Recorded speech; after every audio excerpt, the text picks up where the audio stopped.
I became disabled in October of 2017, and so I decided to move out to my family's cabin property that we've owned since 1957 in Etna, California. And when I got here, it was nothing but problems with the neighbors. They had blocked the road, so I couldn't move any of my belongings up to our cabin.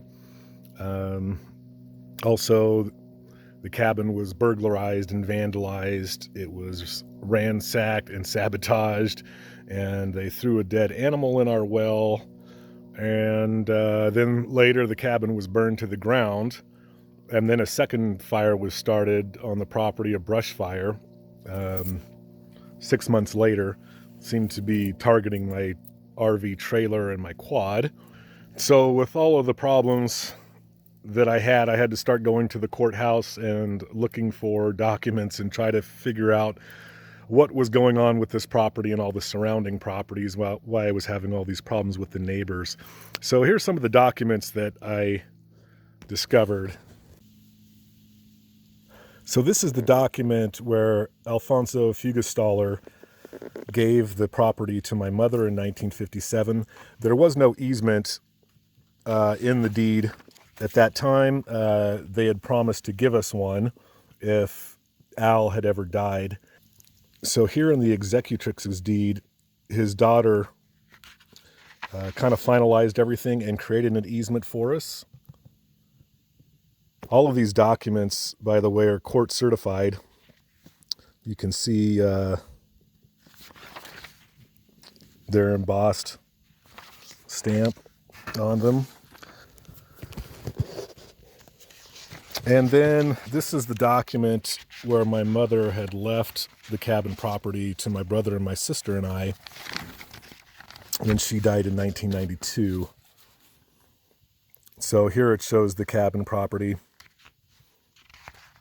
description and then our easement here that gave us rights to cross over lands in section 27, which is now owned by Don Phelps. And because this document is signed by a judge, the sheriff's department should enforce it, although there was already an instance where they did not, and I was not allowed to get onto my own property. This grant deed is Deppin's original deed. He's in section 22, and you can see here on the second page that there is our easement, and it even mentions my mother's name, the Sue Farnsworth property.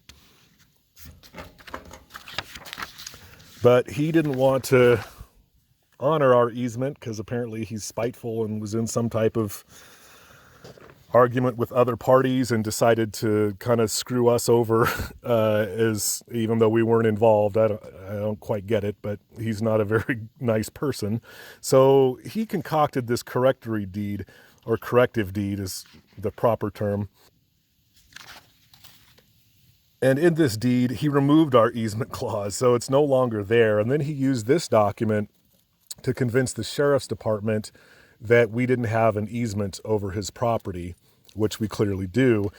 And Deppin later filed 5 documents in the courthouse, including this one in 2008.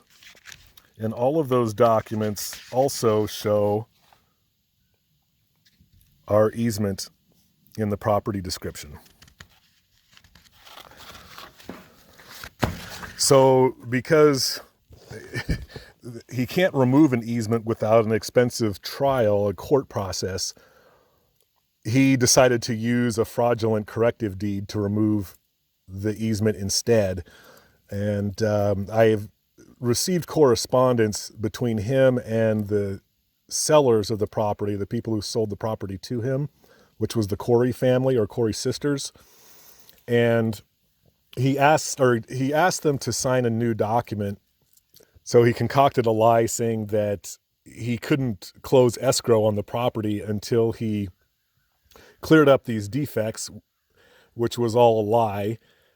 He had closed escrow 4 years prior to that, but he convinced these elderly sisters who were on their deathbed that they needed to sign a new quitclaim deed.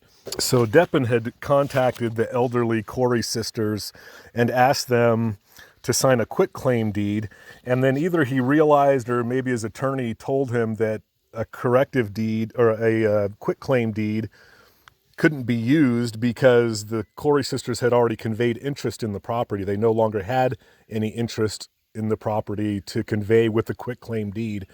And so they came up with this solution instead, using a corrective deed, which is only supposed to be used to correct misspellings and things of that nature, errors in the document. It's not intended to change the terms of the agreement. So that was a fraud to use that document the way he did.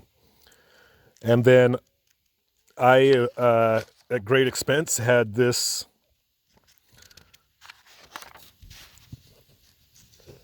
survey done of the road crossing over the 3 different neighbors' properties to get to our property. And so this also was filed in the courthouse.